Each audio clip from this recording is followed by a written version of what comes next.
So, hello students. I am your physics sir, Dr. Orko Chaudhary. I'll be discussing. I'll be taking a class, a video class like that.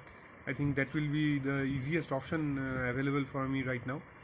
So, I'll be discussing laser. Now, uh, I'll advise you all to follow. I had given two notes regarding laser. First I had given one note, and then I had given the Xerox copy of the laser lecture which I had. The Xerox copy of the laser chapter in the book which I had suggested in the class, that is Engineering Physics by Sujoy Kumar Bhattacharya. So you follow that.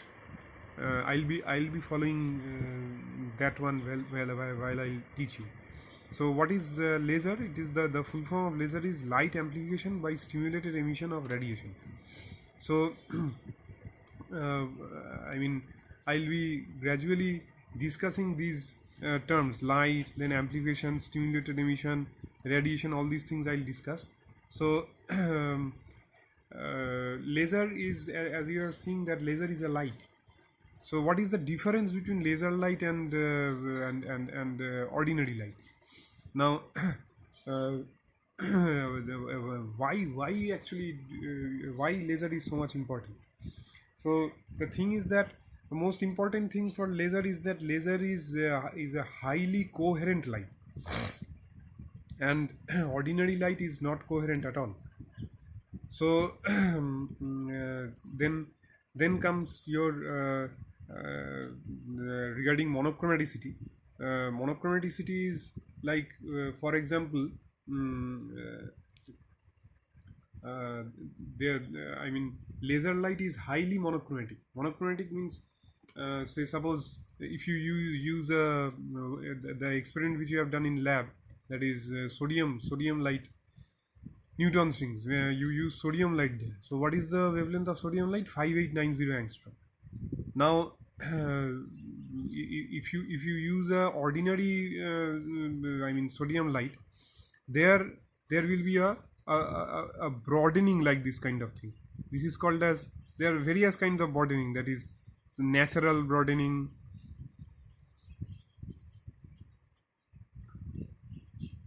then there is Doppler broadening, like these things. But in laser light, it has no broadening. It has no broadening. Okay, and this is what, this is actually this delta lambda, that is the wavelength difference. So in laser light, what happens? Laser light, this is like this kind of thing. There is no broadening, that is delta lambda is zero there. In case of laser light, delta lambda is zero. That is why it is called that laser light is highly monochromatic.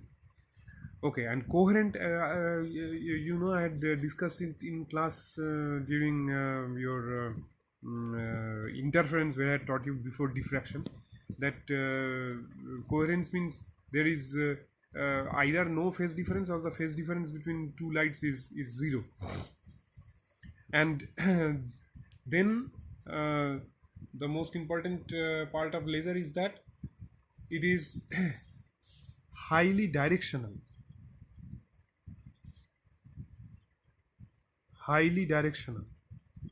And this is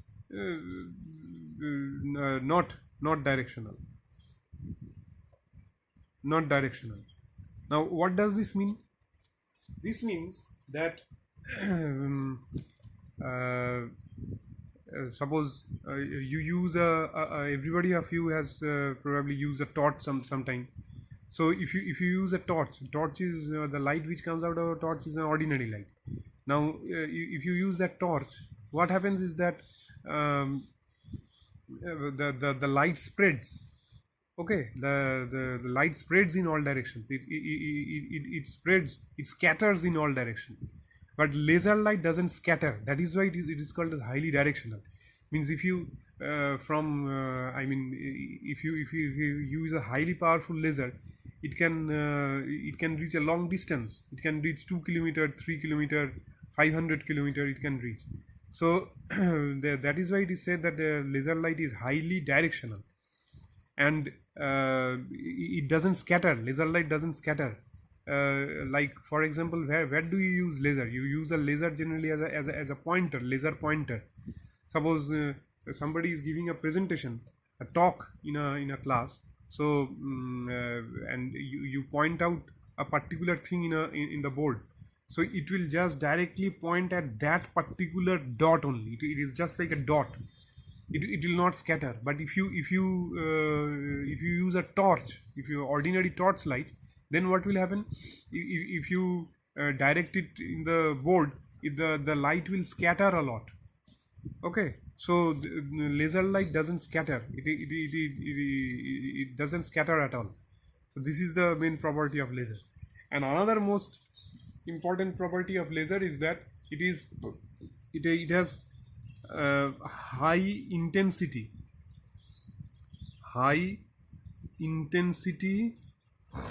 and brightness. High intensity and brightness. So laser light has got high intensity. So I mean, so from there only you can understand that from this property, that the directional property only you can understand that since laser light is not directional, it is concentrated on a particular point. That is why its intensity as well as its energy, it is highly powerful.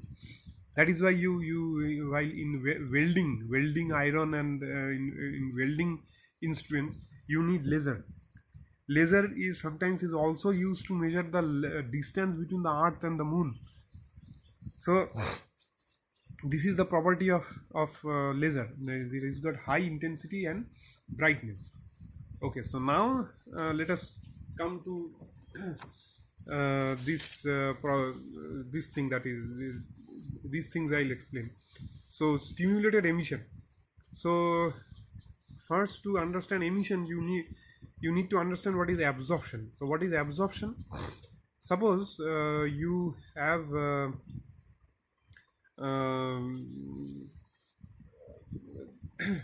you have an excited state, and this is the ground state. Okay, this ground state's energy is E1 and excited state energy is E2. Suppose you take a substance which has got an excited state, that is E2, and the ground state. So ground state means its energy is the minimum. It is always want to stay in the ground state. So suppose in the ground state there are many atoms like this. Okay, so what will happen? Suppose a radiation is incident, a radiation like this,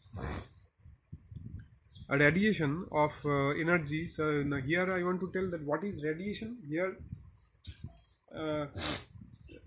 this is, say, electromagnetic radiation. So electromagnetic radiation consists of what? It consists of photons. So let this energy be, and what is the energy of photon? It is h nu, where h is the Planck's constant and nu is the frequency of this light. So h nu is, say, E2 minus E1. Okay, so h nu is E2 minus E1. So one radiation, that is photons are falling here. Okay, one radiation of energy h nu is how much? Now exactly E2 minus E1. So it is falling on these atoms in the ground state. So what will happen? These atoms will absorb this energy, and what will happen? It will go to the excited state like this. So this atom goes to the excited state. Okay, there's just simple thing that if you heat a substance, so that substance will get heated and go to the excited state. That kind of thing it is. Okay, so this atom has gone to the excited state. Okay, now these excited states have something called as lifetime. Okay, lifetime is something that the time for which the atom will stay in the excited state. So the time is very short. It is 10 raised to minus 9 seconds. The time for which an atom stays in the excited state, that is only 10 raised to minus 9 seconds. So what will happen after this? This atom will stay in the excited state till for 10 raised to minus 9 seconds. Now after this, what will happen? this atom, when 10 raised to minus 9 second has passed, what will happen? It will come down to the ground state like this. It will come down to the ground state. Now when it will come down to the ground state, what will happen? It will release this much amount of energy, that is h nu. It will release this amount of energy, that is it will release this photon of energy h nu. Very easy. Suppose you go to the field in the afternoon, in the afternoon at 5 p.m. Say suppose you go to the field and you play football or cricket there. So what happens? You get excited, you get energized. So when you come back home and you sit below the fan, what happens? Gradually your body gets cooled. So what happens? The energy which was you gained, it is released. So here what happens? This atom will release this energy, and come down to the ground state. Very easy. So this photon is emitted. So this kind of emission, this kind of this one was called as absorption. That is, when this photon is incident on the atom in the ground state, it absorbs this energy and goes to the excited state. This is called as absorption. This is called as absorption or stimulated absorption. This is called absorption or stimulated absorption. Okay. And now when after 10 raised to minus 9 second, when this atom comes down to the ground state, releasing an energy h nu, this is called as spontaneous emission. This is called as spontaneous emission. That is, it is spontaneous. Spontaneous means automatic, naturally. This atom will naturally or very easily, it will come down to the ground state, releasing an energy h nu. So this is called as spontaneous. It is emitting. This photon is being emitted. So this is called as spontaneous emission. Now here in laser, what do you have? You have stimulated emission. So what is actually the stimulated emission? So stimulated emission is what? Suppose you have this excited state and the ground state. Okay, E1 and E2. You have excited state and the ground state. Now here there are atoms. Okay, no problem. Now suppose there is an atom in the excited state. Okay. Now if an external photon like this, an external photon of energy exactly h nu, that is E2 minus E1, if it is incident on this atom in the excited state, what will happen? It will force or it will stimulate this atom to come down to the ground state. Now when it is coming down to the ground state, it is releasing an energy h nu. Okay, and this photon is also there. So this photon will also be released. This is h nu. So this is called as stimulated emission. This is called as stimulated emission. I am again repeating because stimulated emission is little bit difficult to understand. So what is this? Suppose this is the excited state and this is the ground state. Now suppose an atom is already there in the excited state. Now and a photon of energy exactly h nu is incident on this atom. So what will happen? It will force this atom to come down to the ground state. Now when this atom is coming down to the ground state, it in the excited state it has got energy h nu. So it is coming down to the ground state. What will happen? It will definitely emit a photon of frequency h nu. And this photon was already there. This photon was already there. This photon is trying to is stimulating this atom to come down to the ground state. So what will happen to this photon? This photon will also be emitted in the same direction as this photon. So what will happen? This photon, these two photons will be emitted from here. Okay. Now this is called as stimulated emission. Now what is the characteristic of these two photons? The characteristic is that they are emitted in the same direction and they are exactly coherent with each other. They are exactly coherent with each other. So this is called as stimulated emission. Okay. Now what will happen is that in a laser medium, in a laser medium, what do you have? in a laser medium you have an let me go to the next page.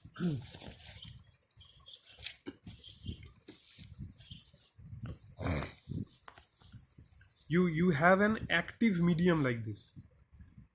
This is called as the active medium. Okay.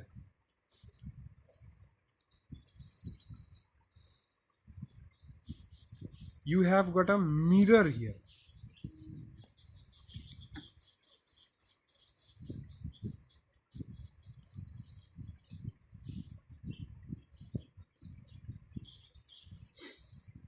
Okay, here in this active medium, here actually all these reactions, absorption, spontaneous emission, stimulated emission, all these things takes place. Okay, now this mirror is partially silvered and this mirror is fully silvered. Okay, so now what happens in the spontaneous emission, stimulated emission? What happens? This photon is emitted. Okay, now these two photons are emitted like this. Okay, so what happens? These two photons, when they are emitted, they come and hit this mirror and they come back getting reflected. So when they are reflected back, what happens? They hit there are also other atoms in the excited state. This photon will come and hit another atom here. Okay, so it will force this atom to go down to the ground state like this. And as a result of this, what will happen? As this atom is coming down to the ground state, it will emit another photon, and already this photon was here. This photon will be emitted again. This photon will come and hit another atom here. It will go down to the ground state. It will liberate. Suppose this is the ground state and this is the excited state. It will liberate. This atom will come down to the ground state. It will liberate one photon, and this photon was already here. It will liberate another photon. So from 2 photons there will become 4 photons here like this. 4 photons. So again this will come and hit the mirror here, and again it will come back here and hit another atom. So from 4 photons, how many photons will be emitted? There will be 8 photons.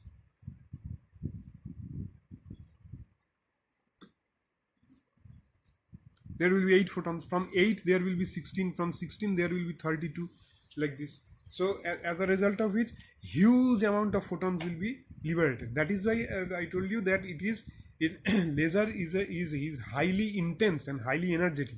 So when huge amount of photons is emitted, so what will happen? Huge energy will be emitted, and huge energy will be emitted when it will be huge enough. A laser beam will pass out like this. This is partially silvered. When energy will be huge enough, it will cross this barrier and pass out from the mirror, and that will be the laser. Okay, so this is the thing. Now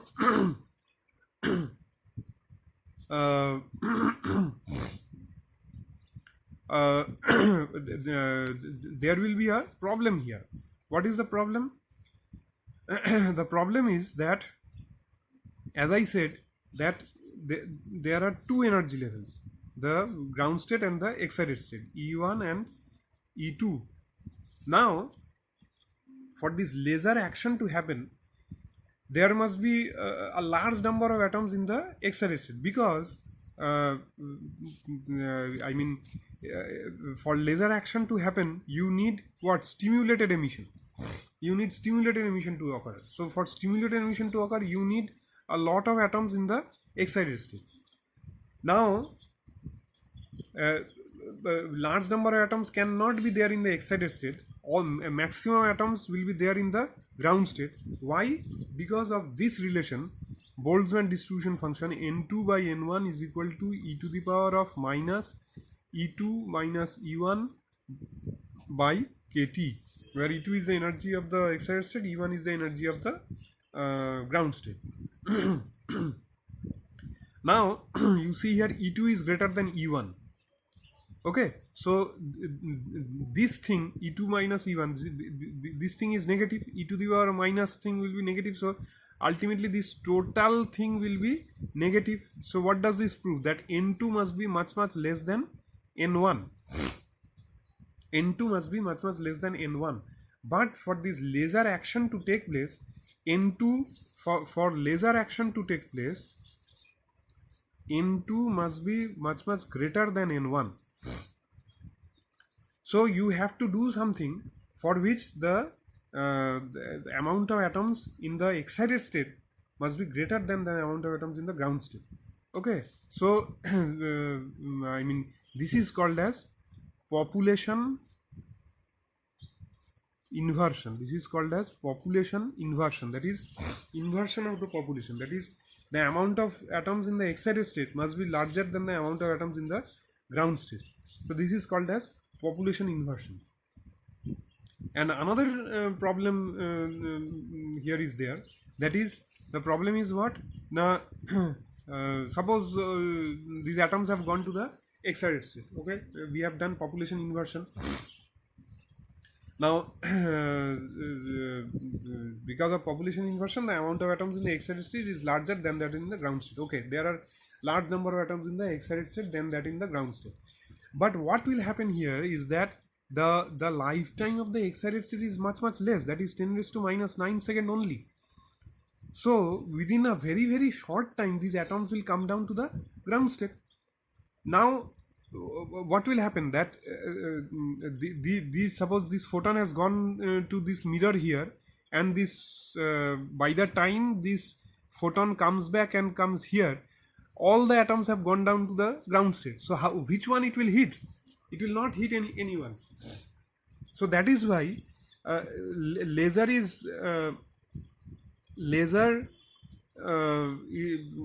takes place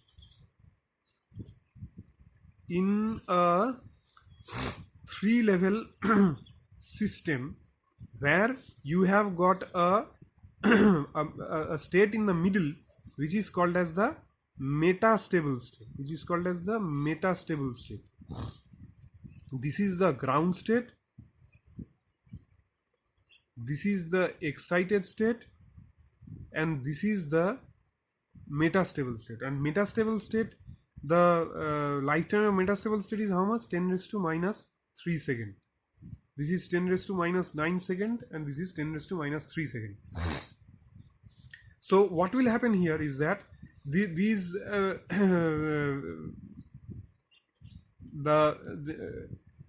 the atoms have gone to the excited state. Okay, now the atoms have gone here. Now after 10⁻⁹ second, it has come down to the metastable state. Now in the metastable state, it will stay for a long time.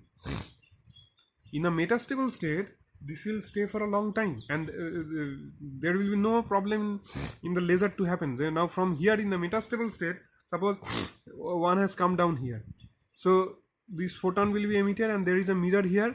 It will come back, and there will be 2 photons. It will come back and hit this atom here, because there is a lot of time. 10⁻³ second is there, so it will come and hit another atom. So there will be no problem in the function of the laser. So for laser to happen, you need 3-level system, that is which have ground state, excited state, and metastable state. Okay, so this is the basic concept of laser. I'm again telling about stimulated emission.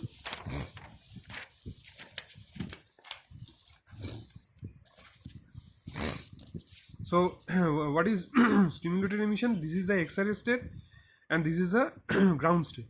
So suppose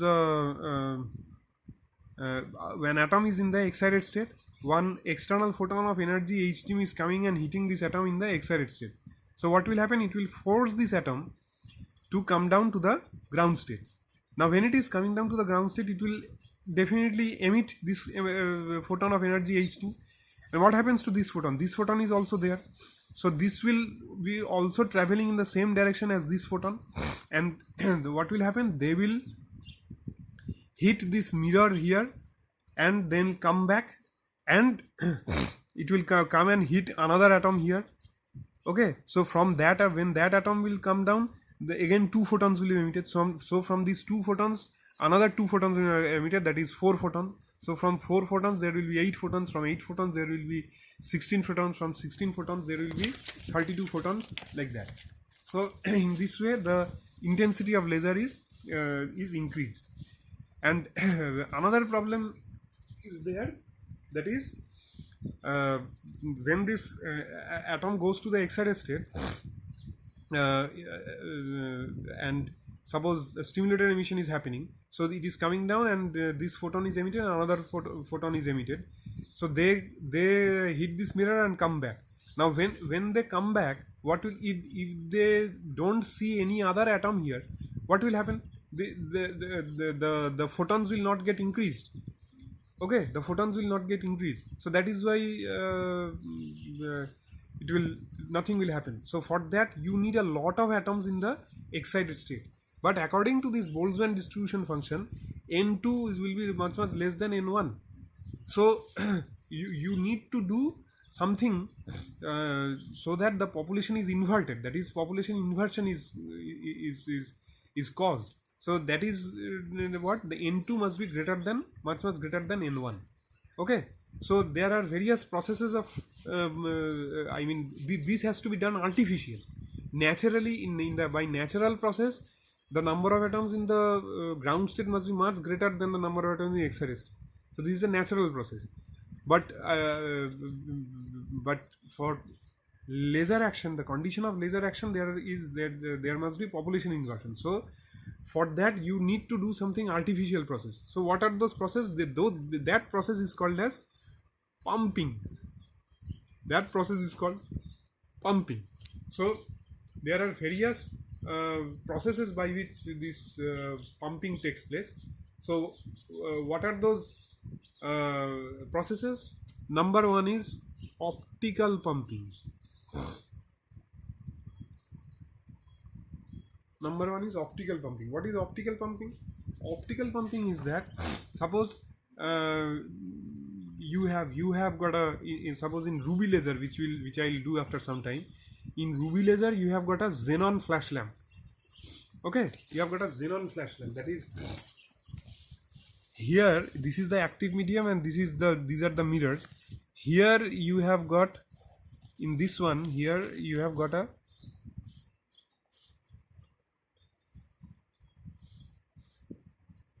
xenon flash lamp. This is called as the source of pumping. Okay, a xenon flash lamp, what happens is there is a sudden flash of light. Okay, that is why it is called optical pumping. The flash of light means xenon. A flash of light means flash of xenon atoms are emitted. So what will happen? Because of the flash of light, highly energetic photons will be liberated. Now those photons will come and hit those atoms in the I mean, again they will come here and hit these atoms in the ground state, and they will absorb this energy and they will go to the excited state. Okay, so this is population inversion is achieved. This is optical pumping. And number two is by excitation by electron. Excitation by electron. Okay, excitation by electron is what process? This is nothing but suppose you have got a say a discharge tube. A discharge tube. Suppose this active medium, the active medium is the discharge tube. In discharge tube, what happens? This is a tube kind of thing. I didn't draw it nicely. Suppose this is the anode and this is the cathode. Okay, and this is the voltage. A huge voltage of say 500 volt is megavolt or something like that is applied here. So what will happen? There is a huge voltage between the anode and the cathode. So what will happen?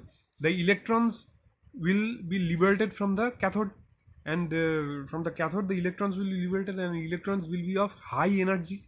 These high energy electrons will be attracted towards the anode, and suppose the laser atoms are here, so they are highly energetic. So when these atoms of this high energy, they will come and say collide with the atoms of the laser, what will happen? They will supply those energy to these atoms, and these atoms will atoms will be excited and go to the excited state. So this is another way in which pumping can be achieved. And number 3 is your inelastic collision by atom. Inelastic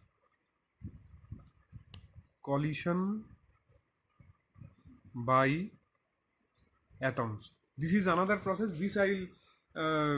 This optical pumping happens in ruby laser, and inelastic collision by atoms happens in helium neon laser.